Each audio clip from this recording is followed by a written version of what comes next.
this right now, just gleaming, glistening over the water. I'm on I-95 heading south to New Smyrna Beach for work. 45-minute drive to and fro, so that's an hour and a half daily, and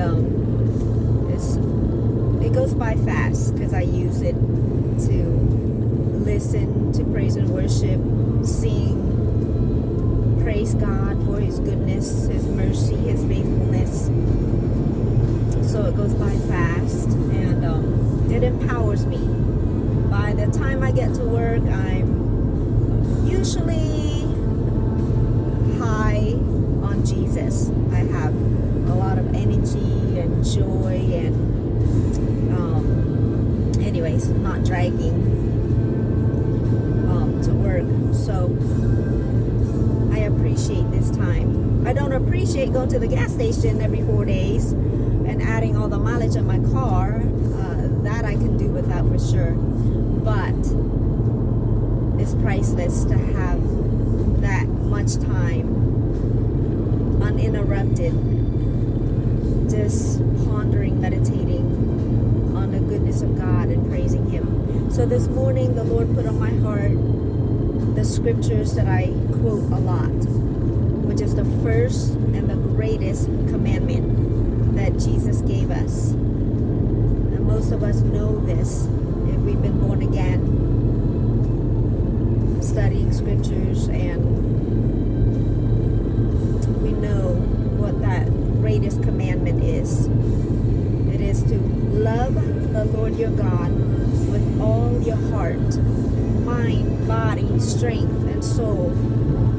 Love others as you love yourself. And that one commandment fulfills all the other commandments. If we love God with all of our heart, mind, body, strength, and soul, we're going to love ourselves. We're going to appreciate the fact that God formed us and knitted us, wonderfully, fearfully formed us and made us in our mother's womb. The Word of God teaches us.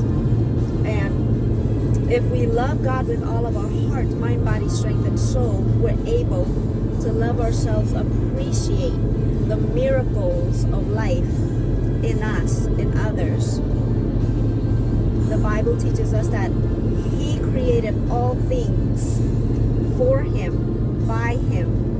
Nothing that's created was not created by Him. Jesus Christ, the author of life, the Redeemer of all life and creation.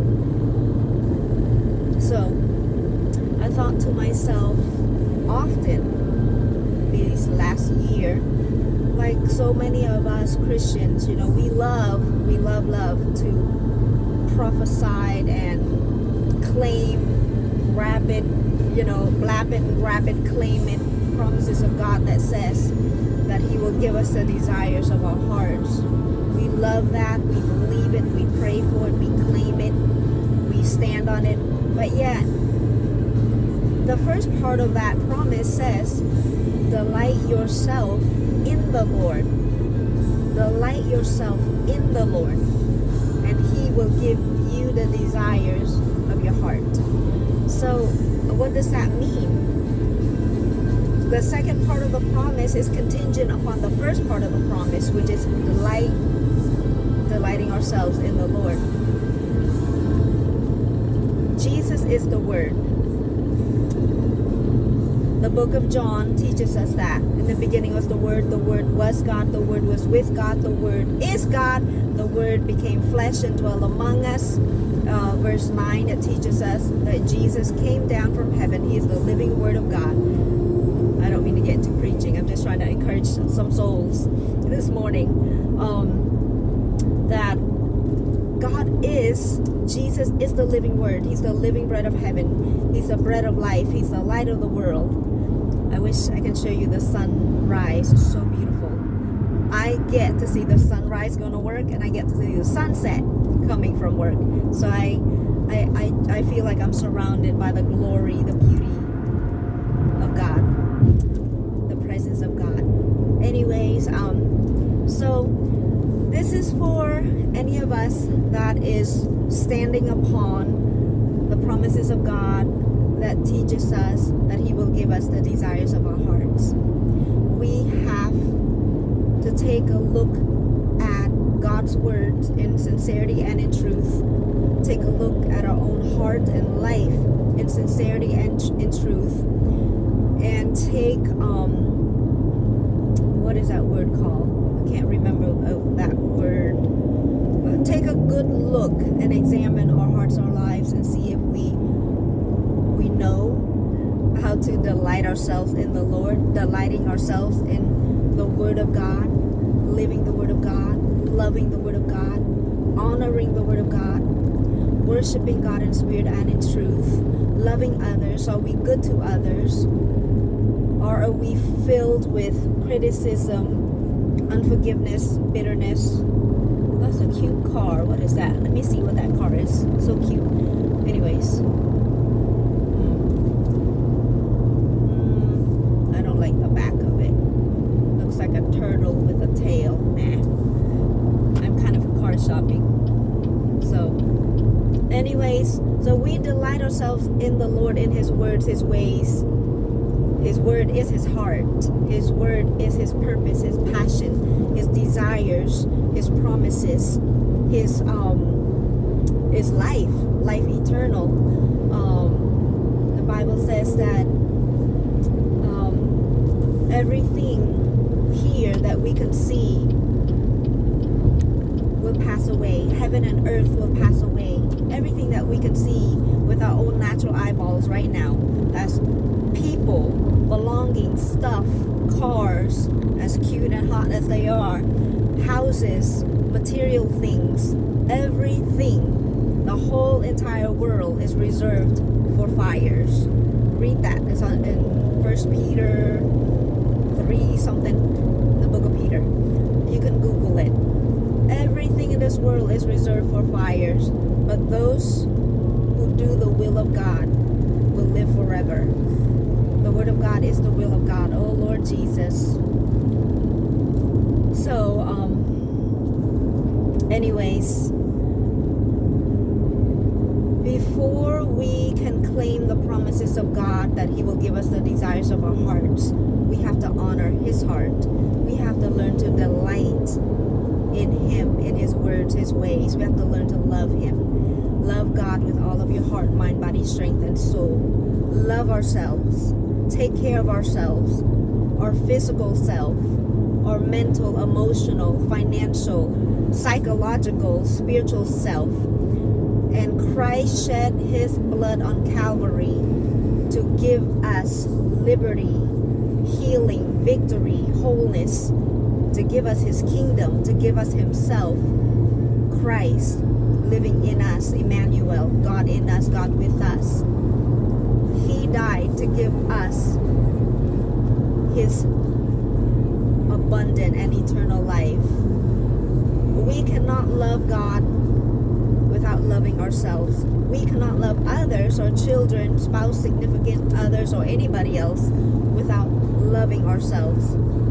If I am unhealthy and I can't get out of bed and cook for my son, Ethan, go to work to provide housing, food, clothing, shelter, and everything that he needs, we need, water, heat, whatever.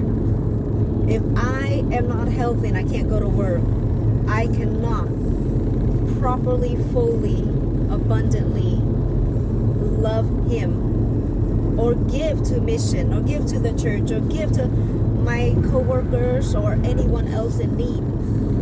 It's not possible.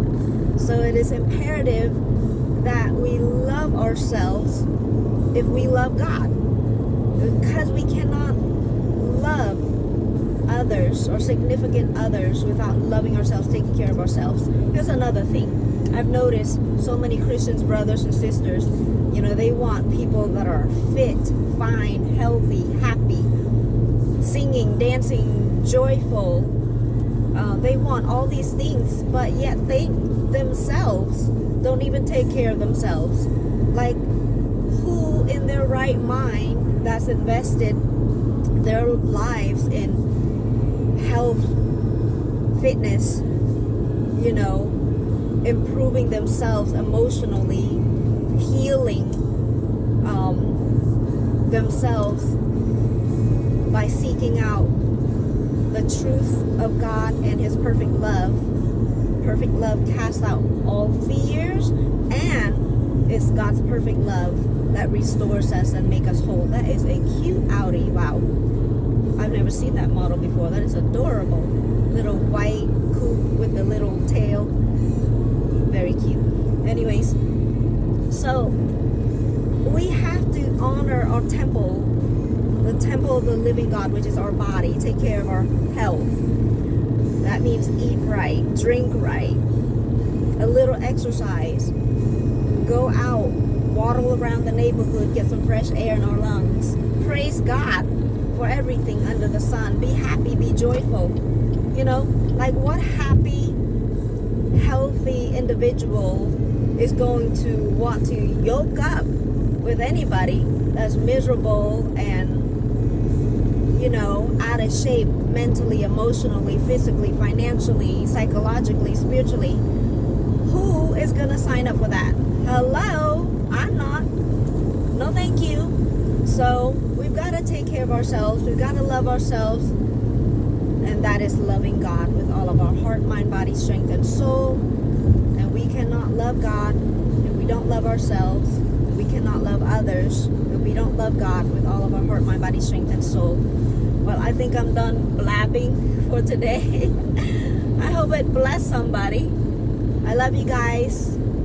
He will give us the desire of our hearts. But we must learn what it means to delight ourselves in the Lord. And then He will give us the desires of our hearts. What a cute little Mazda Miata. So tiny though.